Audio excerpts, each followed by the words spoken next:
Hello दोस्तों, आपको मेरे यूट्यूब चैनल डीएसपी फार्म में स्वागत है।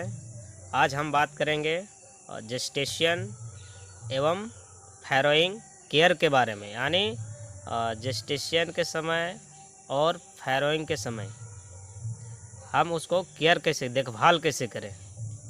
ठीक है, तो सबसे पहला है सवाल कि हम मादा को पहचानेंगे कैसे कि वो गर्भवती है कि नहीं है।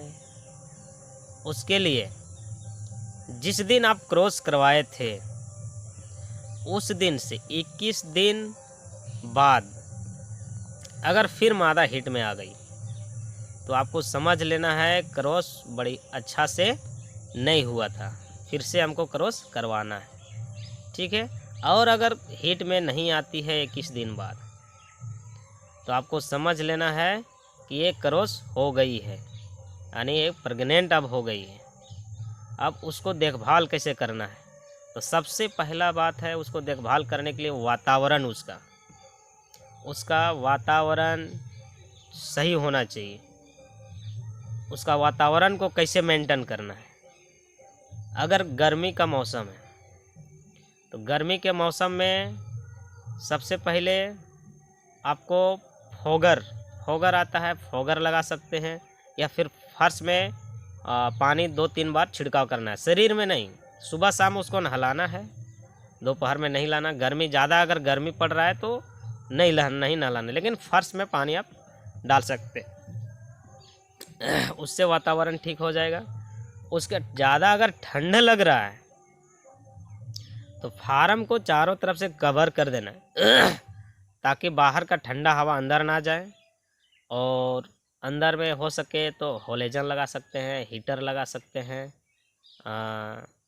एक से एक गर्म करने वाला आजकल सामान आ गया है, इलेक्ट्रॉनिक सामान आ गया है, आप उसको लगा सकते हैं। बल्ब भी है, होलेजन है, नहीं तो चूल्हा। आप देखते होंगे मुर्गी फार्म में जब बच्चा छोड़ता है बरसाती ठंडा के सीज़न में, तो देखिए कैसे चूल्हा बनाया जाता है कोयला वाला, वैसे भी करके आप वो रूम को गर्म कर सकते हैं।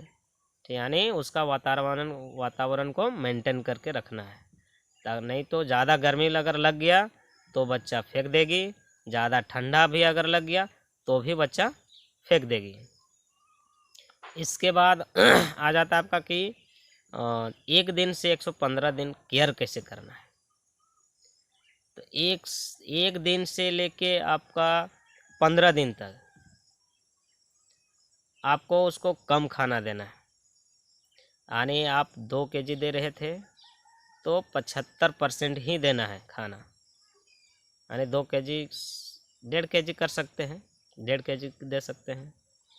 ठीक है, उसके बाद 15 दिन से 1.25 दिन तक फीड आपको 2 kg कर देना है, और 1.25 दिन से 112 दिन तक आपको फीड बढ़ा देना है, यानी 3 kg कर देना है, 3.5 kg कर देना है। और वो भी लैक्टेशन फीड करना है 100 दिन से 100 दिन के बाद तो उधर तो लैक्टेशन दाना ही चलेगा, लेकिन 100 दिन से 112 दिन तक वो फीड का क्वांटिटी बढ़ा देना है, यानी 3 kg 3.5 kg कर देना है। उसके बाद 112 दिन से 100 बच्चा देने तक, या 114 या 15 दिन तक फिर कम कर देना है, यानी 2 kg ही देना है। ठीक है, उसके बाद 100 दिन जिस दिन हो जाएगा उस दिन अगर आप ग्रुप में रखे हुए हैं मादा को तो उसको वहाँ से अलग कर देना है। और अगर आपके फार्म पे फैरोइंग केज या फैरोइंग पेन बना हुआ है तो आपको उस केज में या पेन में लेके जाना है और उसको वहाँ शिफ्ट कर देना है, और उसी दिन से लैक्टेशन दाना उसका चालू हो जाएगा। जब तक बच्चा दूध पीते रहेगा तब तक उसका लैक्टेशन दाना ही चलेगा। तो ये हो गया फीड। ठीक है, आप उसमें देना क्या क्या है। 100 दिन तक तो आपको कुछ नहीं देना है। 100 दिन के बाद जैसे लैक्टेशन दाना चालू आपका हुआ उस दिन से 2-2 चम्मच आप उसको सार्कोफेरोल जेम आता है, 2-2 चम्मच सुबह शाम दे दीजिए। उससे क्या होगा, बच्चा तंदुरुस्त निकलेगा, बच्चा का मोटिलिटी कम हो जाएगा। ठीक है। उसके बाद आयरन का टैबलेट भी आता है। जैसे हम लोग के माताओं जब गर्भवती होती है तो देखते होंगे सरकारी विभाग से आयरन का टैबलेट बंटता है खाने के लिए।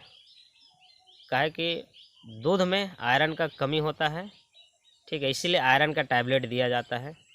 ठीक है, तो आप आयरन का टैबलेट एक टैबलेट खिला सकते हैं। बच्चा देने के बाद फीड को फिर बढ़ा देना है, ताकि बच्चा 10-12 बच्चा रहेगा तो उसको भी दूध पिलाना है, तो मादा को फीड बढ़ा के देना है। यानी आप 3.5 kg कर दीजिए, 3 kg कर दीजिए, लेकिन उससे कम नहीं करना है, यानी फीड को बढ़ा देना है। जब तक दूध पीते रहेगा तब तक बढ़ा के ही दाना देना है, तब जाके ही माँ दूध अच्छा से कर पाएगी। जिस दिन बच्चा दिया उस दिन आप 24 घंटे के अंदर दांत काट देना है। अगर पूँछ काटते होंगे तो पूँछ भी काट देना है। हम तो पूँछ नहीं काटते हैं, लेकिन हो सके आप लोग काटिएगा तो अच्छा बात है, पूँछ भी काट देना है। उसके बाद तीसरा दिन आयरन का इंजेक्शन देना है। आयरन का इंजेक्शन चौथा दिन फिर बी कॉम्प्लेक्स देना है 1-1 ml। 1-1 ml आयरन का भी इंजेक्शन 1-1 ml देना है। आपका बी कॉम्प्लेक्स भी आपका 1-1 ml रहेगा। ठीक है। उसके बाद उसी तरह 13वां दिन भी आयरन का इंजेक्शन 1-1 ml देना है। 14वां दिन आपको भी बी कॉम्प्लेक्स का इंजेक्शन 1-1 ml देना है। उसके बाद हो सके तो आपका अगर बच्चा 7 से 8 kg जैसे हो जाएगा, अब बच्चा को माँ से अलग कर देना है। आज का यही जानकारी रहा।